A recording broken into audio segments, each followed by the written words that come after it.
どうもいつも生顔動画を勝ち取りたい風猫でございます。実況の前にお知らせがあります。私が動画作成を至った経緯として、くまメイプルさんが私の本名を晒してから、くまメイプルさんの動画で私、風猫の人気が出たことで、せっかくだから作り始めたのがきっかけとなっております。名前を晒して人気になったなら、顔を晒したらさらに人気出るんじゃねと、鷲津様のように頭に蛇が入り込みまして、登録者数500人いきましたら、YouTuber みたいな動画を上げることにしました。そういうわけで面白かったらチャンネル登録、評価、通知ボタン、Twitter 登録などよろしくお願いします。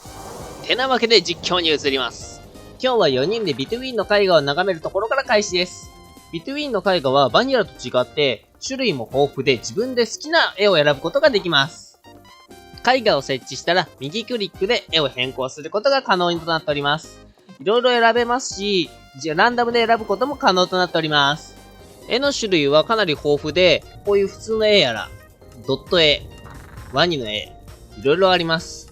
かなり気色の悪いものもありますね。こういったものを選んでいただいて、自分で好きなものを選べるという利点があります。大きいやつは4つクラフトするとなるそうです。こんな感じ。ビトゥインらしい気色の悪いものやら、不思議なもの、不可解なものなどいろいろあって、私は大きい方が迫力があって好きでした。何気に初登場なこちらのクマさんが作った新しい部屋はもう一瞬で美術館となってしまいました。まあ何に使う部屋か決めていなかったようですし、これはこれでいいでしょう。次にやったことは地図モードで楽していたクマ、バム、猫と違って地道に地図を埋めていたストさんの地図を確認しました。こうやって見ると、結構いろいろな遺跡っぽいものが周りにいろいろあったんだなぁと思いました。でもこれ全部クリアしたのかな？この間の大ガラスも結局倒さずじまいでしたしね。で、次に何をやるかの話し合いで、7日目に見た謎解きは何番目くらいにクリアするもんなのかなと話していた時に、奇妙なことにバムと意見が一致してしまいました。風猫一生の不覚。無念です。なんやかんや話し合いがあり、巨大カラスをきちんと倒してその後探索しようという流れになりました。巨大ガラスの当てはクマさんがあるそうで、2日目に遠目から眺めるだけで終わったカラスをぶちのめしに行くことにしました。レスポンしてなければいいけれど。こうして2話目で、眺めた、こちらカラスを眺めた場所へ到着しました。昔の名残が残っていてちょっと懐かしいです。で、クマさん曰くいるね。とりあえずカラスを発見したそうなので、風猫を向かいます。かまどが置いてあるし。で、遠目から見ると、でっかいカラスがいました。レスポンせずよく生き延びた。偉いぞカラス。まあ、これからぶちのめしに行くんだけど、とりあえず褒めといてあげるよ、カラスくん。巣のそばまでやってくると、いきなりの攻撃が。いきなり動けなくなりました。風猫装備が育ててなかったら死んでるとこでしたね。これ危ない。さすがはビトゥインのボス。一番弱くてもやばい。早速バムとかさらわれて、高所から落とされて死亡しました。あの場所で戦うのは分が悪いと、ブロックを積み上げて、相手のフィールドで戦うことにしました。風猫が頂上で、植物採取をしていると、クマさんが死亡。なんか珍しく、風猫死なないで済んでます。二人の戦線復帰を待ってから戦闘再開。みんな弓で応戦している中、一人風猫は初期勝負のパチンコで応戦。ロストが怖くて弓が持てません。さらっとバムトに2発ほど弾を当てていることはお気になさらずに、いつものことです。で、バムトがさらわれてやべえなと思ったところで、ストリンさんが見事に打ち倒して戦闘終了。景気づけにバムトに一発お見舞いしてあげました。ボストロップで新しい武器が手に入りましたけれども、ボスが行っていた羽を周りに撒き散らす攻撃をする武器が手に入りました。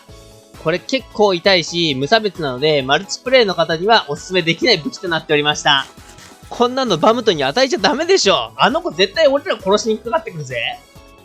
で、戦闘がかなり簡単だったので、クマさんがもう一回行くかいなどと、ちょっとバムトに影響されたのが戦闘狂っぽいことを言っておるので、もう一回探しに行くことになりました。次に見つけた場所がこちら。この高い場所となっております。高すぎて、向こうのカラスが見つけられないのか、我々を下にいる我々を襲ってくることはありませんでした。頂上付近まで行くと、大ガラスと小ガラスたちが戦っている様子が、仲間割れしてるみたいだね、というストリンさんのセリフに、僕たちみたいだね、みたいなことを言ってるクマさん。切ないですね。頂上についても、まだ醜い争いを続ける大ガラスとカラスたち。戦争根絶のため、武力会議を行う。あっさりとクマさんが倒して戦闘終了。ここに平和が訪れました。巣を漁っていると、中からストサン帽子が出てきました。壺だけではなく、こういったところからもレアドロップがするっていうのは結構美味しいですね。戦闘が終わって気が抜けたのか、バムトさんとストさんの貴重なウェイシーンでございます。とくとご覧あれ。次なるダンジョンを探すために、ストさんが木で作った矢印の向こうへと旅立ちました。その後はキノコを殺したり、アータラとはぐれたり、ガンコを殺したり、ババア殺したり、全員とはぐれてみたり、拠点作ってみたり、セーフハウスだろ、セーフゾーンって言ってますね。結構いい感じ。海を渡る橋を作ってみたり、謎の A ブロックを見つけてみたり、データミイラを殺してみたりと、いろいろなことをやってましたけれども、結局どこダンジョンは見つからず、そのまま日はおしまいとなりました。それでは本日の冒険もここまでとなります。ここで面白かったら高評価、つまらなかったら低評価、チャンネル登録、あとは Twitter 登録などよろしくお願いします。それでは皆さんお疲れ様です。また会う日まで、さようなら。